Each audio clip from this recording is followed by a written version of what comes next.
So, Dad, it's our 42nd anniversary here at Robert Irwin Jewelers. First thing, just to start a quick interview about Robert Irwin Jewelers, since you're one of the founders. Why are you wearing all black today? Did you just get back from a funeral or what? Why are you wearing all white today? I wear the same thing every day. Well, I needed to wash my jeans today. All right, just making sure.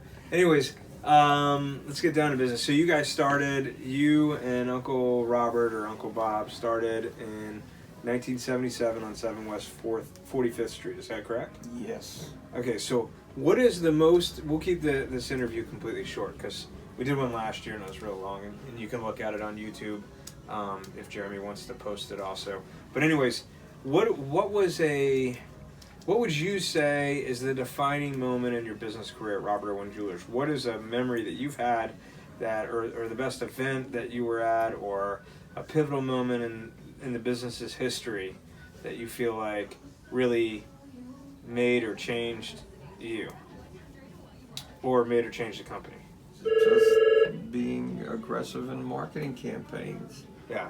Knowing what we stood for, coming from the angle of making jewelry and manufacturing it, we knew what consumers would want, and at the same time being able to give them better value for the money they spent. So it was always coming from that manufacturing background and giving people better value. Yeah.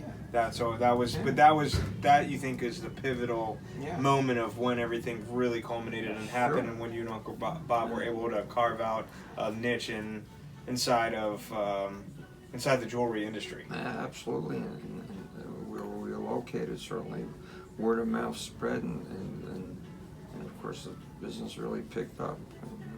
We've come great guns. Yeah, it's pretty amazing. All right, one more question.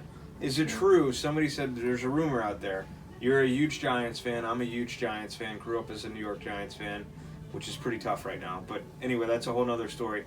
My question is, did you really move down to Memphis to get closer to Charlie Connolly? Well, the Giants had a lot. Wait, first we should tell people who the Charlie Connolly is. He's a quarterback for the New York Giants in the 50s, all the way up to about 1950s. 62. Giants had a lot of players from down here.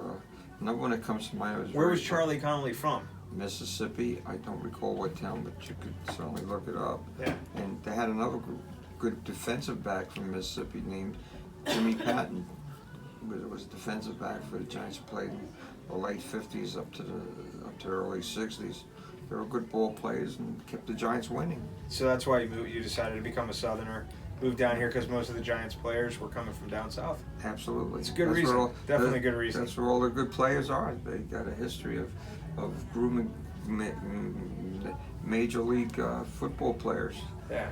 Football is a big sport in the South. So where do you see, to change the subject back to business again, where do you see the jewelry industry going in the next, next 40 years? Or, let's keep it simple. Next 5 to 10 years.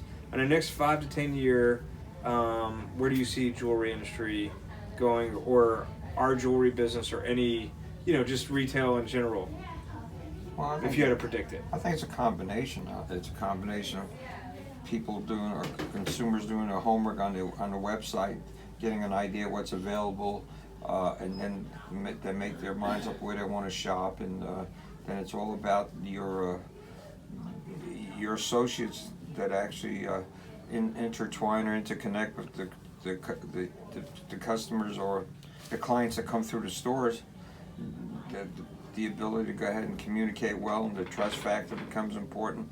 And we treat every individual regardless of who they are, what they look like, what they're dressed with. They can come in shorts, they can come in PJs. We're still going to go ahead and treat them as a customer. We don't care. We don't care suspicious who you are. We treat everybody the same way. And I think that's important. So you think that it's basically, obviously we're kind of in the middle of that now, where you're merging technology and interpersonal skills together to build business. Yeah, because jewelry's type of item, I think it's touchy-feely. You got to try it on. You can't try it on a computer no matter what you look at. You got to come in, put it on your finger to get a better look at does it accommodate you? Is it awesome? is a good look, and the only way you know is when you actually try it on. Yeah. And it's just too numerous designs to be able to do that on a computer without actually coming to a physical store.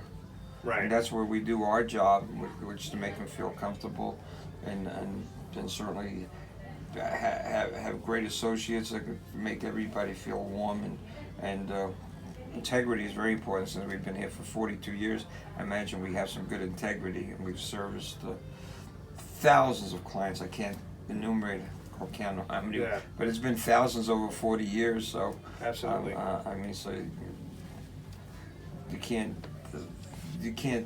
put that aside. Yep. That's a good testimonial to our business. Absolutely. Being here for 42 years is a testimonial to our business. And also, just in case you don't know, not to turn this into a complete advertising video, but any one item in our showcases, you get 42% off.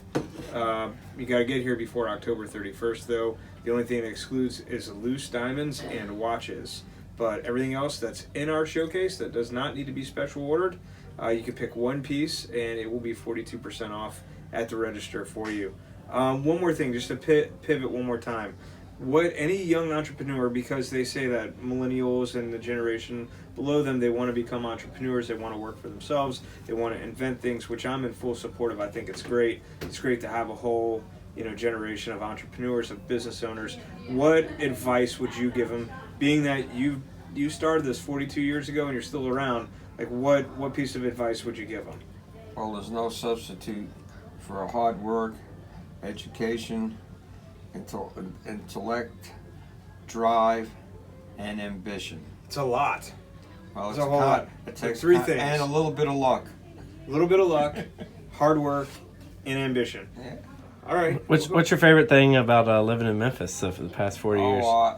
The greatest thing about Memphis is 10 miles is 10 minutes, whereas where I come from, 10 miles is at least 1 hour. Quality of life, the cost of living is much better, so I think it's got a better quality of life in general for your family. Better family surroundings. So the rumors about you moving back to New York City are Hell false? No.